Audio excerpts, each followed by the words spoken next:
తాకట్టులో ఉన్న బంగారాన్ని విడిపించి ఆ రోజు ఆన్లైన్ ధరకే కొంటుంది Kommuri gold.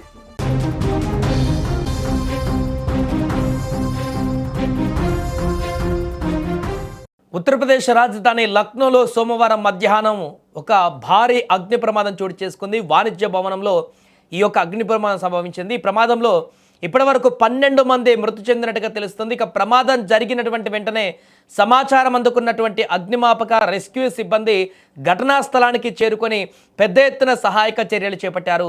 Aliganj police station పరిధిలోని ఉషా మెహతా మార్గులో ఉన్నటువంటి ఒక కోచింగ్ సెంటర్లో ఇవాళ మధ్యాహ్నం దాదాపు 3 గంటల ప్రాంతంలో ఈ యొక్క ప్రమాదం జరిగింది.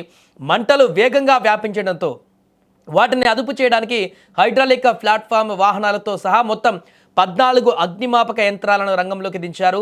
అయితే అప్పటికే భవనమంతా దట్టమైనటువంటి పొగ మంటలు అలుముకోవడంతో లోపల ఉన్న విద్యార్థులు తీవ్ర భయాందోళనకు గురయ్యారు. ప్రాణాలు కాపాడుకోవడమే లక్ష్యంగా పలువురు విద్యార్థులు ఆ భవనంపై నుంచి మొదటి అంతస్తు నుంచి మొత్తం కూడా అక్కడి నుంచి దూకారు మంటల నుంచి కిందకి. ఇందుకు సంబంధించినటువంటి దృశ్యాలు కూడా సామాజిక మాధ్యమాలలో వైరల్గా మారాయి. లోపల చిక్కుకున్నటువంటి విద్యార్థులను సురక్షితంగా కిందకి దూకమని స్థానికులు అరవడం, మరోవైపు అగ్నిమాపక సిబ్బంది మంటలను ఆర్పేందుకు శ్రమిస్తున్న దృశ్యాలు ఆ ప్రాంతంలో ఉన్నటువంటి తీవ్ర భయాందోళనకు తెలియజేస్తుంది.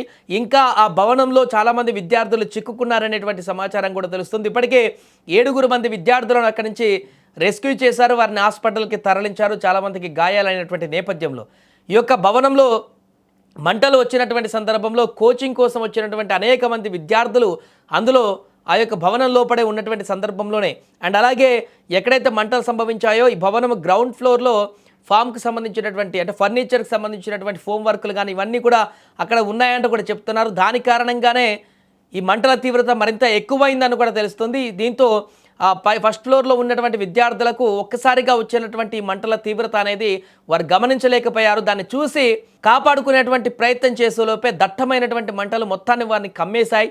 ఎటువైపు కూడా బయటికి వెళ్ళనివ్వకుండా ఆ మంటలు పొగలన్నీ కూడా ఆ రూమ్ మొత్తం కూడా చుట్టుముట్టడంతో తీవ్ర భయాందోళనలో ఎటు పోవాలో ఎక్కడికి వెళ్ళాలో అర్థం కాక ఆ భవనంపై నుంచి కొంతమంది ప్రాణాలు కాపాడుకోవడానికి దూకేశారు. మరికొంతమంది అందులోనే ఇరుక్కుపోయారు. దీంతో సజీవ దహనంగా ఆ యొక్క మంటలకు అగ్ని కిలల్లోనే సజీవ దహనమైనటువంటి పరిస్థితి వచ్చింది. ప్రస్తుతానికి మంటలు పూర్తిగా అదుపులోకి వచ్చినా కూడా అక్కడ మృతదేహాలు బయటికి వస్తున్నటువంటి తీరు చూసి అందరూ కూడా దిగ్భ్రాంతి వ్యక్తం చేస్తున్నారు, కన్నీటి పర్యాంతం అవుతున్నారు. ఇంతమంది విద్యార్థులు అక్కడ కోచింగ్ కోసం వచ్చి ఒకేసారి ఈ యొక్క భారీ ప్రమాదంలో మరణించినటువంటి దుర్ఘటన ఇప్పటివరకు 10 నుంచి 12 మంది చనిపోయినట్టుగా తెలుస్తుంది అఫీషియల్గా. ఇంకా ఎంతమంది అందులో చనిపోయి ఉంటారనేది కూడా ఇంకా మృతుల సంఖ్య పెరిగేటువంటి అవకాశం ఉంటుందేమో అనేటువంటి ఆందోళన కూడా పెరిగిపోయింది ఇప్పుడు.